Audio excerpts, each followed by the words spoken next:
From Anshe Sfard, Bethel Emeth Congregation, it's time to take 10 minutes for Torah with Rabbi Joel Finkelstein.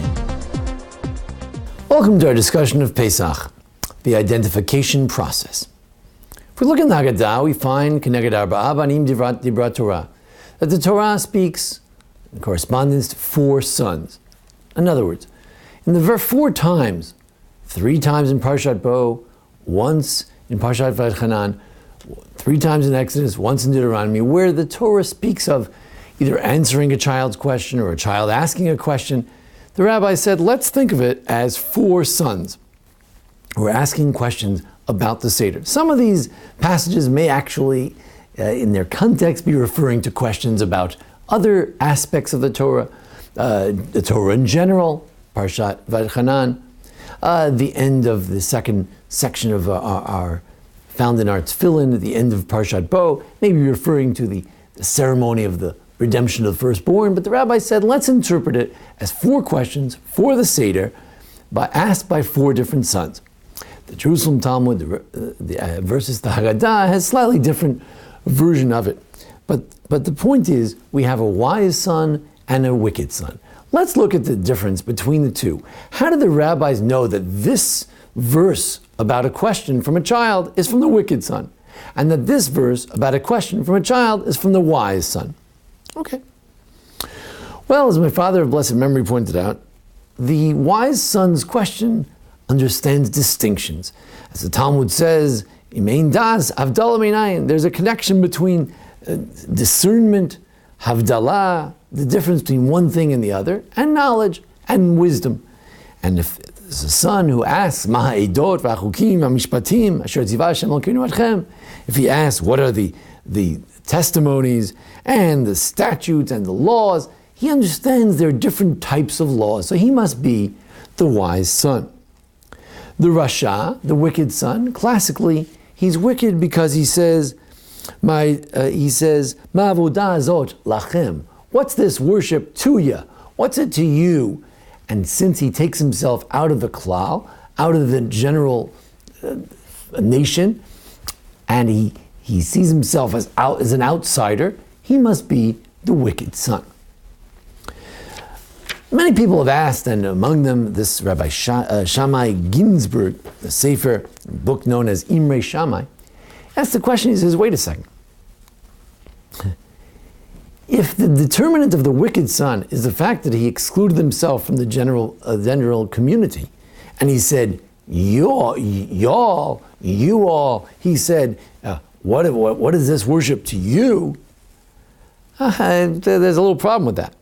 The wise son, who presumably is not wicked, he asks the question, and he also says, what are all these statutes that God commanded you?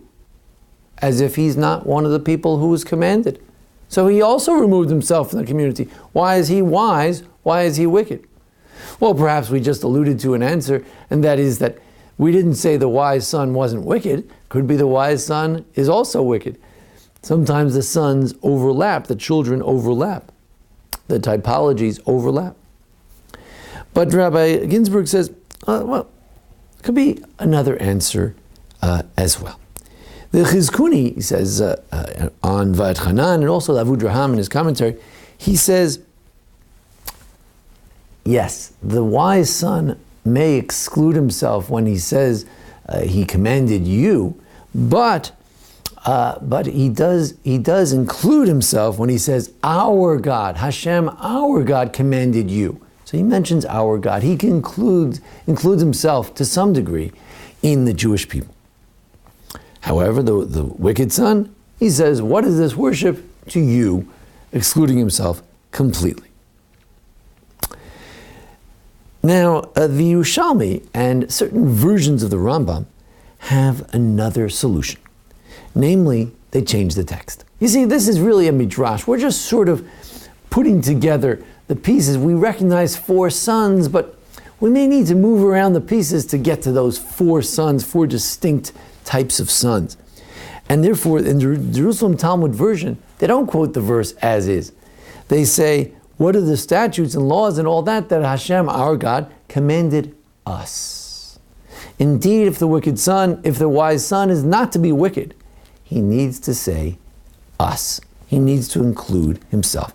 The Yemenite manuscript of the Rambam, the printed version of the Rambam in Amsterdam and Rome and Venice, they all have the text in the Rambam, in my mind, of these writings, that it is the commandments which God commanded us very much, including himself.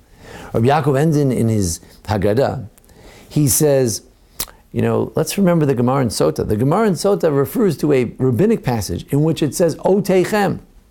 And the Gemara says, O Teichem. I know Etchem is you, and Otanu, I understand, and Et, but what's O Teichem? And the Gemara there says, Oti v'etchem, me and you. The Gemara in Sota is referring to Joshua, who's referring to something bad that could have happened. But he O Teichem. And therefore, perhaps, says Rabbi Yaakov Enden, that's how we should understand this as well.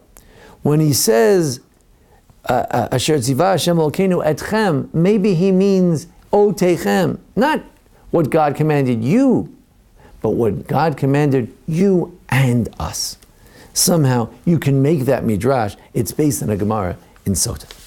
The real question here is, what is the identification process? What makes a Jew identify such that he says, us? You talk about Israel, it's not them, it's us. You talk about Jewish history, it's not them, it's us. You talk about who went out of Egypt, it's not the ancient people of Israel, but it's us. Well, how do you learn that identification? Number one, through questions. When we ask a question, we're trying to understand, we're trying to make it ours, we're trying to own the question.